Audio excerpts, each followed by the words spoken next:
Sportscast, July 30th, 2020. If you haven't yet, please subscribe in all our channels, Periscope, iTunes, and YouTube. And if you're on iTunes, please leave a rating and a review.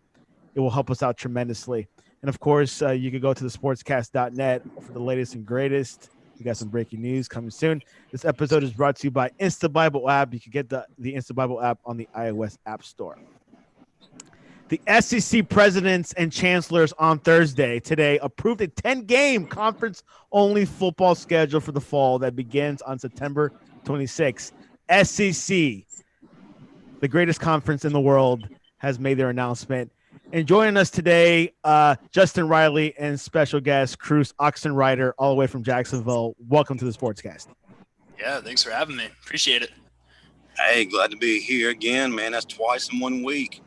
Twice in a week, and that's a double blessing. Cruz, tell us a little bit about yourself and your relationship with Alabama. Yeah, so I went to the University of Alabama. I was there, got to see a couple of natties. I studied marketing. I grew up in Mobile, Alabama. I did not grow up an Alabama fan, though. I actually grew up a Gator. My parents were Gators, so even explored Gainesville for a little bit for school before I, got my mind right and make my way back to Tuscaloosa. So I am now a newly converted Alabama fan since about 2011. So not going to pretend I'm a diehard or anything. Why did you choose Alabama over Florida? Like, what was the deciding factor there? Man, I've been a Gator since as long as I can remember. I bled orange and blue. I mean, I even got to watch the Tebow years through high school. Gainesville was like this place I built up in my head for so long, thinking that was the greatest place on earth. And, when I got there, my expectations were, I think, just way too high. I didn't feel like home. I should have just gone to Alabama or Auburn to begin with, like half my friends did, from high school. I visited both schools and honestly couldn't make up my mind. I actually flipped a coin and landed on Alabama. That's how, and then, immediately filled out and went there. So Justin Riley, that was a good choice of him, wasn't it?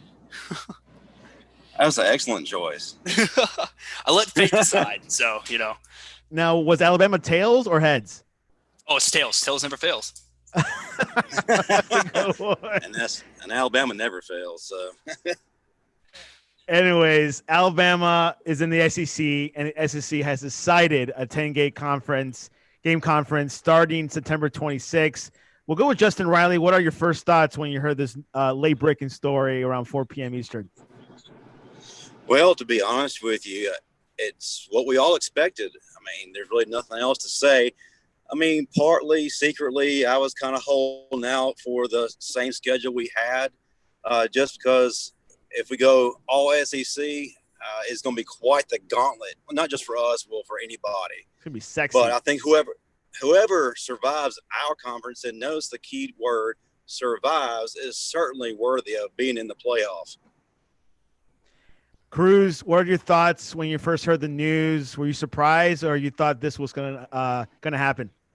No, I wouldn't say surprised. Once we got word that the USC game, the opening day game, was up for, cancellation, the rumors started floating around. I am surprised, though, that they went the way they did. I thought it was mainly going to be they were going to be a little more generous to the top teams. For Alabama, they get Florida and Vandy, so that's going to be a huge implication on the playoff race. If I don't know how anyone's going to get through the SEC undefeated, especially going to Atlanta. I thought this could be a year where the SEC could have possibly two teams in the playoffs again this year. I don't see that happening whatsoever now. I think this is probably going to be maybe the most competitive the SEC has been, especially during the playoff era. I think it's honestly last man standing. At best, I see a team only finishing with one conference loss now. Justin, do you think anyone will come out alive and undefeated? Alive, yes. Undefeated, no. I mean, it could happen, but the road to undefeated is going to be quite a hard path to go down. I mean, let's face it, it's the SEC. To be honest with you, I think you might even see a 2-loss SEC team coming out on top and still head to the playoffs. So, yeah, there is no easy road in the SEC. This isn't the ACC. Justin, correct me if I'm wrong. I'm not sure if the news was correct. Is there going to be a one game that's going to be non-conference, or they're going to keep it 10 games conference only? SEC is 10 games conference only. Now, the ACC initially wanted to have the 10-game conference only plus one just to keep the in-state rivalries alive. And they were hoping the SEC would follow suit. However, that's not to be. But at least the ACC was leaving the door open to keep some of these rivalries alive. Now, was there a plan or a rumor that the ACC would do a conjoined schedule with the SEC? Was that something that was a possibility, or? That's something I have not heard, but it would work. I could see it happening, but through all the articles and the things that I've been listening to, haven't really pushed towards that result. Any of you two is okay. So the schedule is, maybe Cruz might know this. Now, what Alabama had scheduled for this season, they're going to keep the conference, but they're going to add like the other ones. So they added right now. So it came out. Paul Feinbaum released on Twitter. It got out. So Alabama now plays Florida and Vandy. So If you take that, Bama now has to play Georgia, Florida, A&M, Auburn, LSU, and then turn around if they do make it through the West, and then turn around and have to play possibly Florida or Georgia again.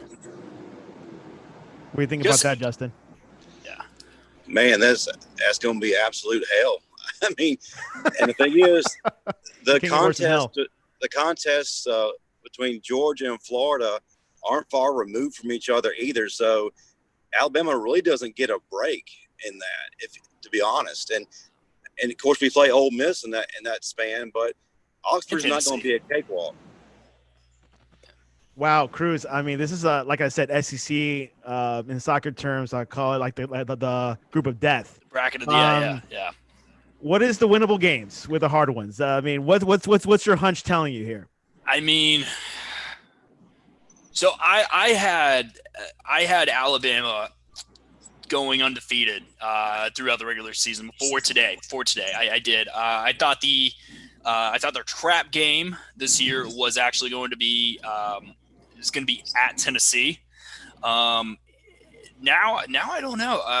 Because we don't know if it's going to be a home game or an away game with Florida or Vandy, so we don't know that yet. I still think that Alabama will, at worst, lose one game this year, and it just honestly depends where's the Florida game going to fall between our schedule, because it could be, if it's a 3-week stretch of going Georgia, Florida, and Ole Miss, that's a problem. That's a scary thing to think about, especially with no bye week, depending on how it works. So until the full schedule comes out, I'm not sure how it is, but I thought the schedule this year for Alabama really lined up perfectly for them to get to the playoffs easy, make it to Atlanta, just get through Florida or Georgia again. But now this is a huge thing for not just Bama, but for Georgia itself, for Florida, who is my SEC East pick. I mean, so until that comes out and, we know who's going to be playing who, where, and when, it's tough to say. Justin, you've been following Alabama's roster. How is it looking for this season? I know last year that their defense was not that good, but is their defense much better this year than last year? Well, I would like to think that the defense has improved tremendously, but the roster really allowed for us, before this happened, like Cruz just said, to make it through the regular season unscathed. Now, I agree with him. There's going to be a trap game at Tennessee, but I had a few others that kind of stood out to me. Ole Miss and Oxford. Ole Miss and Oxford, that's going to be a difficult one. Ole Miss always plays us tough. They always just seem to get up for Alabama. Yeah. Oxford is a hell of a place to play. It's very tricky, and you got the Lane Kiffin factor, so they're going to be up for it. But Justin, keep in mind there might be no fans at these games. Well, it's a tricky place to play. Ole Miss gives 150%. That's their national championship game every year. Let's just go ahead and say it. And Lane Kiffin's going to have them ready. So I believe that's going to be a lot closer than we really want it to be. Tennessee, like Cruz said, is going to be difficult. That's a rivalry. They are going to be sneaky good this year. I think that before this conference-only schedule got released, they were going to surprise a lot of people and quite honestly finish high in the East. One of the games that really concerned me before this was released was the Texas A&M game, and I'll tell you why.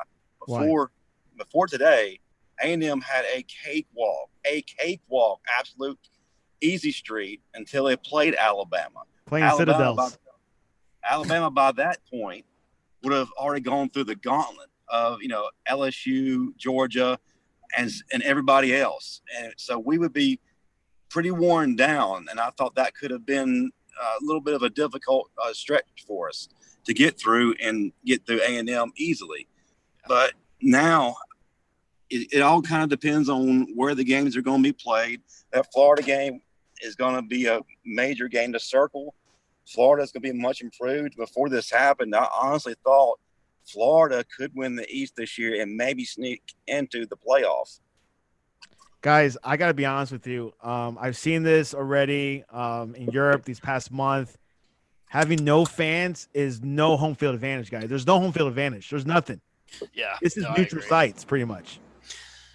I wouldn't even say neutral sites at this point because because schools like ours travel well. I've gone to the Dallas games. I've gone to the ones in Atlanta. I've gone to even the one in Orlando. We traveled well. I mean, so it's definitely going to play a factor. But here's the way I look at it. Bryant Denny, I wouldn't say has an amazing zealous home field advantage. Yes, is it loud? But we're not, the loudest stadium in the SEC. We're not. It can get loud, but I wouldn't say that we're deafening the way we are. This is mainly going to impact. It's going to impact Georgia. It's going to impact LSU dramatically. It's going to impact Florida. It's going to impact Auburn. Those stadiums that are right on top of you. I even think it's going to affect Tennessee a little bit. So that's going to play a huge factor into it, I think. For Bama, I don't think it's going to be a killer because, like I say, I've been to dozens and dozens of games at Bama, and there's only a handful of times where I can remember it was like, wow, it's really loud in here. So I don't think that's going to really affect us too much. If anything, I think it'll be more of a benefit because everyone knows that when Bama comes to town, it's going to be rocking. It's going to be sold out. It's going to be over capacity. So I think, if anything, that's something that will play into Bama's hands going down the line. Cruz, who is the winner for the West and East, and who is your dark horse from each side? Yeah. So my prediction going in before today was Bama, Florida. That was my SEC championship. Now, it doesn't change for me, mainly because now that we're playing Florida and Georgia. So regardless, we're going to have to play one of these teams twice to me. I still think it's going to be Florida. I think this is the year they get by Georgia.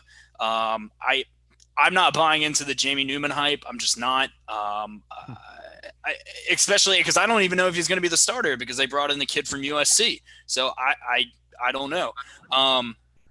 My dark horse team in the West is Texas A&M. Like Justin said, they have a cakewalk of a schedule. Their hardest game before they play Bama second to last week of the year is at Auburn. And we don't know what kind of defense Auburn's going to have this year. Kellen Mond's coming in a senior year. I think that they're going to shock some people. If they get by Auburn, there's no reason why they shouldn't be undefeated in a top 5 team going into the Alabama game. Now, granted, I'm not sure who A&M got added to their schedule. They played Georgia last year, so I don't think it's Georgia. If anything, it's probably Tennessee.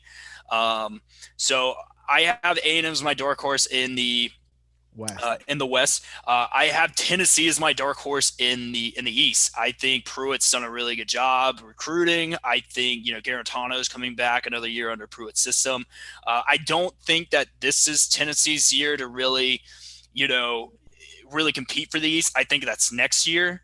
But I have Florida, Georgia, Tennessee as my top three. And then look out for Kentucky, because Kentucky probably has one of the most underrated defenses in the country.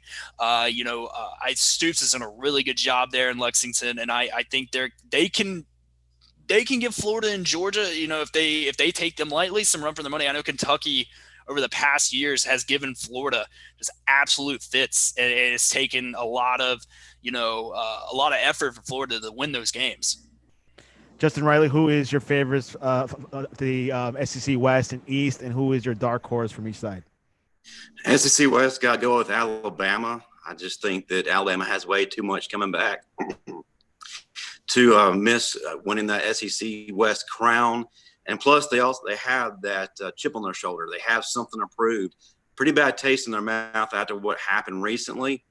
And I really feel like that Mac Jones is going to be the best quarterback in the SEC this year. Wow. I say he's going to be the player of the year, but I think he's going to have the most passing yards, and he's really going to turn a lot of heads. A dark horse. I agree with Cruz. Not trying to copy your list or anything, brother, but Texas A&M is definitely the dark horse there. Why? They have a lot of talent coming back. And quite honestly, this is Kellen Mond's put up or shut up year. We've been waiting for the past 3 years for him to go off. He really showed us something as a freshman, did excellent against Clemson that first year. Last year, he kind of disappeared, but this is his time to do it. So I feel like they are in perfect position to possibly make some noise in the West. SEC East, again, not trying to be a copycat. Florida is the most experienced team, and they had the most returning. The biggest key is Kyle Trask is coming back at quarterback. They're not having to figure out what their identity is at this point. They know what it is, whereas Georgia is trying to figure out who their quarterback is going to be, and that takes some time to sift through. The dark horse for the SEC East is going to be Tennessee. I think they're going to surprise some folks. Jeremy Pruitt is doing some amazing things out there. He's getting the most out of his players, and they have some good talent, and he's been able to coach them up. And that stretch they pulled off this past season, on the second half of the season where everybody wrote them off for dead, was incredible. So I have nothing but high expectations for them. I'm not sure if you guys know this, but which team, either from East or West, is screwed pretty much, with this whole changes? Anyone? I've been hearing Florida. Well, Florida's got a tough one, man. Florida's tough. So I think if Florida, because they added Bama. Oof, Lord. I don't know for a fact who they added with. It could be A&M. If they added A&M, then that's just I think that could be just death-defying. Look, if Florida makes it through this with one loss or even two losses at the end of this season, they should be a top 5 team. Because now they're playing Alabama, Georgia, LSU, Tennessee, and if you add A&M in there, they're possibly playing, those teams are definitely going to be top 25 teams. Kentucky's no walkover either. Man, I don't know. Florida, like I said, I thought they were going to be a dark horse playoff team, to maybe sneak in if everything fell their way. Now there's, if you lose that Georgia game, it's done. If you lose the game in Jacksonville, man, I think you're done, which I don't even know if they're going to play in Jacksonville. Yeah, that's been a question on Twitter right now, like a few minutes ago. They're not sure if that would be a neutral ground. What's the point if there's going to be no fans? I agree. And then what do you do after that? Because then the next year when things, if hopefully things go back to normal, the other team's going to be like, well, you guys came to Athens. Why aren't you guys coming to Gainesville this year? And then there's that debate, because there's been talks of Kirby Smart wanting the game out of Jacksonville for years, wanting it to be a home and really home. Yeah. So, and living here, I know that's something that's been going around as well. So that's a thought that could, put an end to the Florida-Georgia game in Jacksonville and making it, home and home, which I wouldn't be opposed to, because that's a really good underrated rivalry. I would love to see what it would be like. Georgia going to Gainesville or Florida going to Athens, to decide the SEC West, or I'm sorry, SEC East. So Florida would probably be my pick of who this could possibly screw over. Because like I said, their schedule lined up kind of like Alabama's. You get by Georgia, you're in. Yeah, the giant. Thoughts on that, Justin? Well, yeah, I mean, Florida is going to have quite the road ahead of them. Of course, Alabama mirrors what they've got. There really is no easy team. There's really no team that has it made per se. I mean, the only teams that you really can't see getting past maybe definitely is Arkansas and maybe Vanderbilt. As far as everyone else, yeah, it's just going to be tough. And I agree with moving that game out of Jacksonville. Alabama played Auburn for the longest time in Birmingham, and then when it went home and home, it just meant a whole heck of a lot more. And when you win the West at your home stadium, or even if you win it at the visitor stadium, man, it's huge. It means just so much instead of playing on a neutral site. I mean, it's a big deal with the neutral site, but it goes up a whole nother level when you're at home. So. But yeah, there is no easy road for anybody right now. No, everyone has it kind of even, don't they? For the most part, yeah. this is an ACC. Clemson, Oklahoma, and Ohio State are reading this news, and they're just licking their fingers right now. Oh yeah, they're getting excited. Good point. Everybody's getting excited. They're thinking the SEC is coming down because we're going to be taking out each other. Yeah. So by the time Selection Sunday comes, the SEC is going to be in a body cast. Luckily, we'll see what happens. But there's no reason Clemson. They could probably play their second string in the majority of their games and coast through until they play Carolina in the ACC championship. Ohio State. They still have to play. The Wisconsins, the Penn States. The Michigans. Sometimes. Look, we've seen Iowa and Purdue beat them over the years. So they fall asleep sometimes. So we'll see about that. Oklahoma, Texas is still going to probably decide the Big 12 twice when I have them playing each other in the Big 12 championship. But man, if you're a Clemson or if you're Ohio State or an Oklahoma and you're looking at this, you're like, oh, we're good. So, this could finally be the year where a Big 12 team can sneak up on a SEC team and give them a run for their money in the playoff game. Just depending on who gets through. This changes a lot of things. It really does. It makes things interesting. 2020, we'll look at it. This is not like NBA or the MLS as an asterisk. This might be the most exciting thing in sports right now. I think college football has become more exciting. The SEC title game is on December 19th, 2 weeks later than planned at Mercedes-Benz Stadium, so that doesn't change. We'll find out the full schedule at a later date. We'll find out soon, but they do have about 2 months till the start of the season, so definitely plenty of time to get things in training.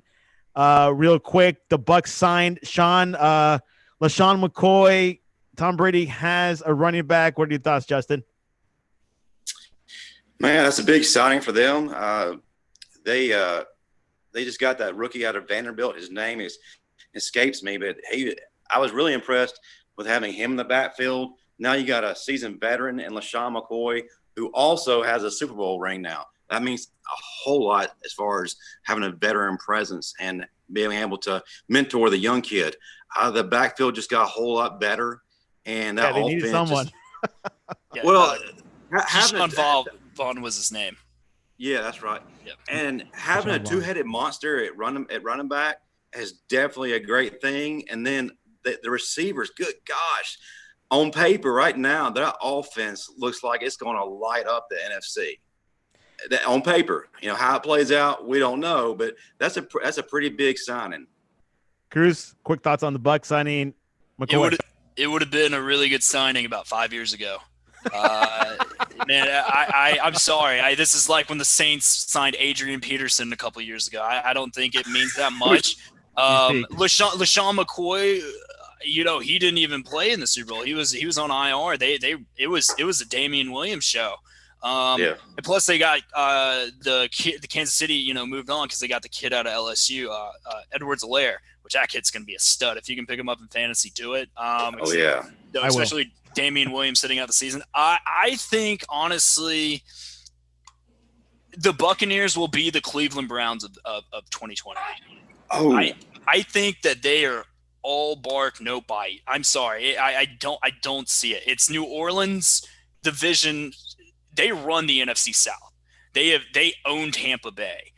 You can't tell me that Gronk hasn't played in 2 years. He's going to come back and be 2015 Gronk. Mike Evans is a stud. Don't get me wrong. I think Mike Evans is probably criminally underrated.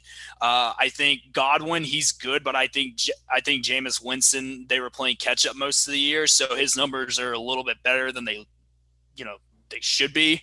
OJ Howard, I love OJ, but Tampa Bay and Bruce Arians have made it clear. It's like having a Ferrari just parked in the driveway. Ronald Jones was drafted a couple years ago out of USC to Tampa Bay. They haven't really run that. Tampa Bay's offensive line isn't that great. So on paper, yeah, they look great, and they're on Madden, they look great. But until I see it with no preseason, a reduced training camp, I just don't see Tampa Bay being Super Bowl contenders, especially with the defense. I mean, I'm sorry. I just don't see. Everyone's trying to say that they can be a sneaky good defense or young and all this stuff. I don't think having an offseason really helped them much either. They didn't get much better on the defensive side of the ball. I think Keyshawn Vaughn, the kid out of Vandy, the rookie, I think he can become a pretty good running back. But like I said, I don't think this Lesean McCoy signing is going to make or break. I still think it's going to come down to New Orleans and San Francisco for the NFC. Well, there you have it. NFL will begin next month as well, the same time as college football, so it should be quite exciting. We're almost out of time. Predictions: NBA restarts tonight in Orlando, Utah versus New Orleans. Who do you have, Justin? Utah, and Zion's back. Who do you got, Cruz? Oh, I got the Pelicans, my sneaky dark horse team that makes some noise in the West. Look out for the Miami Heat as well. Clippers versus the Lakers. Justin. Man, this seems like a conference championship game. Man, what a better way is there a better way to start the first game back after the pandemic? You can't beat it. Yeah, you can't beat it. We'll see how it goes, though. It's just going to be a war back and forth. I say the Lakers edge the Clippers out at the end. Cruz? I think this is LeBron's revenge tour. I'll be surprised if the Lakers don't dominate everybody they play this year. I got the Lakers, and man, they're my winners. I don't see how LeBron has come into this so focused, and I think he's going to dominate these playoffs. There you have Cruz is a LeBron fan. What it sounds like. I'm not a LeBron fan. I'm a Dwayne Wade fan. I'm a D Wade fan. D Wade, I like it. Miami Heat. Yes. Question. What was that, Justin? Guy. I'm a Lakers guy, but I'm not a LeBron fan. So not a LeBron Lakers. Lakers, Kobe, Will Chamberlain. No. I'm a Lakers fan, circa Kobe and Shaq era. 2000 to 2004. Twitter poll question of the day: what is your favorite cheesecake? Options are original, Oreo, strawberry, or lemon raspberry cream. We'll go with Cruz. I gotta go Oreo, especially Cheesecake Factory. Oh yeah. Oh gosh. Good point. Come on, somebody. Justin Riley, tough choices. What are your choices? I mean, I want to go to Cheesecake Factory and figure it out. And then calls back and see. I'm telling you, man. I feel like there's gonna be a Cheesecake Factory in heaven. I'm that confident in it. Gotta go with the Oreos, man. I've had the Cheesecake Factory's version of it, and my gosh, there's nothing that compares. I've had the s'mores before, and if you hadn't had that one, that was pretty freaking amazing. But yeah, I gotta go with that. We'll definitely consider that. Original still beats Oreo, guys. 50% to 25. And I got to put strawberry. Cheesecake Factory in there, though. we should add a cheesecake factory Oreo cheesecake. We should add 100%. Yes. And that would have won. Oh, That yeah. taken over. Oh, hands down. Would have been unanimous. And then We'll be strawberry is tied with Oreo with 25%. Lemon raspberry cream has 0 right now, Justin. As it should. It's just like one of those like little filler cheesecakes in that store-bought variety pack. It's like It never gets touched. Never gets It really touched. doesn't. It's like we got to put something here. Let's just put that. Yeah. Anyways, you could definitely vote on our Twitter account at the Sportscast1. You got about 10 hours to vote, so definitely give Lemon Raspberry a chance. Maybe not. We'll see what happens. Cruz, what a joy of you. Of having you. What is the best way to reach you to talk to you about Jacksonville restaurants? Ooh. You can call me or text me anytime. I'm telling you, if you guys are ever in Jacksonville, you got to go to Taco Lou, got to do Cantina Louie, got to do Biggie's Pizza, and then if you are in the mood to have a really good time, go to Lemon Bar. So that is my go-to spots. And then of course you can always go to Town Center, and then you can go to Cheesecake Factory as well. Yeah, which I found out today that like the Town Center is pretty cool. But anyways, what's your Twitter account? My Twitter account is The Real Cruz Ox. So I am I'm usually tweeting about Alabama football. Occasionally, I'll annoy some people with my New Orleans Saints fandom, but I mainly stick to the Alabama football thing. So. And Justin Riley, what is the best way to reach you to talk to you about how to work out with a mask on? Well, first of all, I got to ask, what's a bigger fandom of yours, the Saints or Mac Jones? Ooh. Oh man. Put on the spot, man. Santiago, you need to get to know his Mac Jones fandom he's created. It's freaking epic what's happened. And when we have some time, we got to have you back because we got to talk about this, and we got. He's probably coming back. Yeah, have me back. Have me back anytime, man. I'm always gonna. I'm a big Mac Jones guy. Next time you guys have me on, we'll definitely go into it. I will support anybody who is QB1 of the Crimson Tide. So, but I am a big Mac Jones fan. I think he's gonna light it up this year. Bold prediction: he will lead the SEC in passing yards or passing touchdowns. You really think he'll be like the best quarterback in the SEC this year? I mean, look at the competition he has. I don't think that's really saying a lot. But granted, he doesn't have to put up these Tua numbers. He doesn't have to do it. I mean, because he needs to or Joe Burrow. He doesn't need to come throw 60 touchdown passes. I mean, this Alabama team is so stacked this year on offense. They have the best offensive line in the country. They have 2 wide receivers that could possibly go in the top 10 of the draft. They have probably the deepest backfield in the country. So there's no reason why, he can't have a 30 and, a 30 touchdown to the 5 interception ratio. Honestly, I mean, I really think he's going to put up some really impressive numbers. I think it's going to be a lot more like Alabama 2015, Jacob Coker, Derrick Henry. So, or 2012, AJ McCarron, Eddie Lacy, TJ Yeldon-ish. We definitely need to have you back for the college football preview show, which will be in September now. So, yeah. Justin, what are your digits or your Twitter handle? I'm not giving my digits because we have too many crazy people on Twitter. That's correct. No, you can find me on Twitter at JustinRiley7. You can also find me on Instagram at JustinRiley_7. Small difference. I also will help contribute to the Sportscast on Twitter and Instagram. That's at the Sportscast1.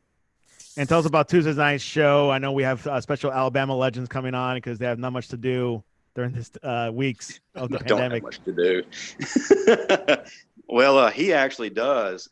Cruz, I don't know when you started following Alabama football, but on Tuesday, 6 p.m.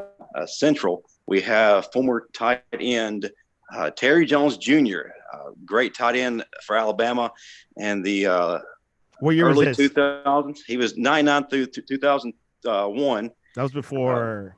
So I was a Gator. I was still a Gator. But phenomenal tight end. When he finished at Alabama, he went and played for the Baltimore Ravens for a number of years. Very successful there. So we're really excited about having him on. But he's no Gronkowski. Who is? No, he don't. I guess Oh yeah, and yeah, Terry is busy. I will say this because he's actually a coach of a high school in Atlanta, so he's busy right now trying to figure things out. Yeah, hopefully we'll see if high school football. A lot of high school football is being canceled, but we'll find out more throughout the next couple of weeks. You can reach us at the Sportscast1 or at the sportscast.net for the latest and greatest, and we'll let you know about what's going to happen with the SEC schedule, what's going to look like, who are the winners and losers, because there's always going to be winners and losers. That's just life. Anyways, guys, gents, pleasure for you guys coming on. Great show. Great show. Thanks, guys. Roll Tide. Roll Tide.